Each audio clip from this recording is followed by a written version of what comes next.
Jours seulement après la création officielle de l'Alliance des forces démocratiques pour la libération du Congo, AFDL, un nouveau document vient sceller la nature profonde de cette coalition.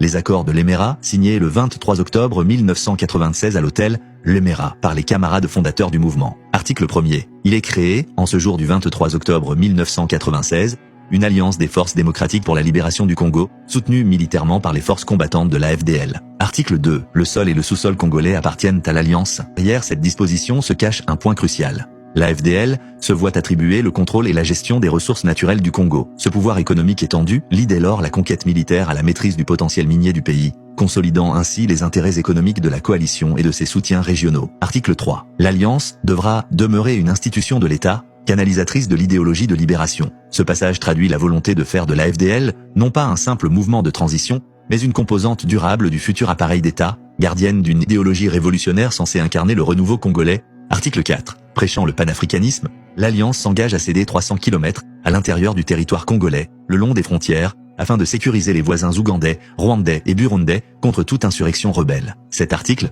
lourd de conséquences, traduit une concession territoriale sans précédent. Il évoque la volonté des Alliés de redessiner la carte de l'Est du Congo, notamment la région du Kivu. Le 28 octobre 1996, le président rwandais Pasteur Bizimungu présente à la presse une carte du Grand Rwanda, précolonial incluant des portions de l'Est du Congo et du sud-ouest de l'Ouganda. Il déclare que si le Zaïre souhaite expulser les Banyamulenge, ils devraient également renoncer à leur territoire en faveur du Rwanda. Bizimungu va même plus loin, évoquant l'idée d'une conférence internationale, baptisée Berlin II, pour redéfinir les frontières africaines héritées de la colonisation. Une déclaration qui révèle clairement l'ambition d'annexer, ou du moins de contrôler, les territoires du Nord et du Sud Kivu. Article 5. Dès que l'Alliance aura remporté la victoire, une rétribution spéciale sera allouée aux Alliés. Sa détermination est de la compétence de l'instance supérieure de l'Alliance. Cette clause prévoit une récompense pour les soutiens militaires et politiques étrangers. Une fois le pouvoir conquis, cette disposition trouvera une application concrète. Au Nord Kivu, les autorités nouvellement nommées remplacent plusieurs chefs coutumiers autochtones par des responsables Tutsis, notamment dans les territoires frontaliers du Rwanda et de l'Ouganda. Rutshuru, Nyiragongo, Masisi et Walikale. Article 6. Tous les politiciens des années 60 et ceux ayant collaboré avec le régime de Mobutu seront mis en retraite politique. Dès le début de la campagne militaire, Laurent-Désiré Kabila reprend cet article à son compte. Il en fera la première mesure symbolique de la nouvelle ère qu'il prétend incarner.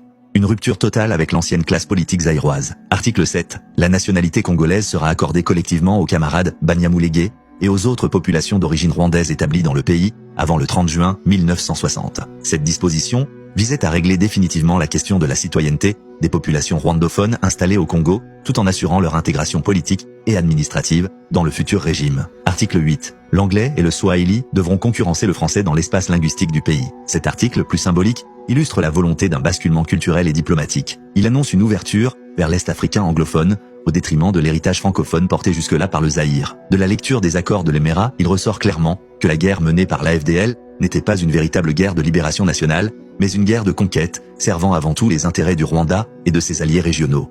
Laurent-Désiré Kabila s'autoproclame président de la République. Dès sa prise de pouvoir, Kabila abolit la fonction de Premier ministre et concentre entre ses mains l'ensemble des pouvoirs exécutifs et militaires. Il devient à la fois chef de l'État et ministre de la Défense. Les postes clés du nouveau gouvernement sont attribués aux principaux alliés de l'AFDL. Bizimana Karaha, ministre des Affaires étrangères, Deogracias Bouguera, ministre d'État délégué à la présidence, Anselme Masasu Nindaga, nommé à la tête des forces armées congolaises. Mais, dès octobre 1997, Anselme Masasu Nindaga est écarté au profit de James Kabarebe, un officier rwandais, bientôt promu chef d'état-major. Le jeune Joseph Kabila, fils du président, fait également son entrée dans la hiérarchie militaire. La disgrâce de Masasu s'accélère, arrêté puis accusé de trahison, il sera exécuté le 28 novembre 2000, marquant ainsi la fin tragique de l'un des fondateurs de l'AFDL.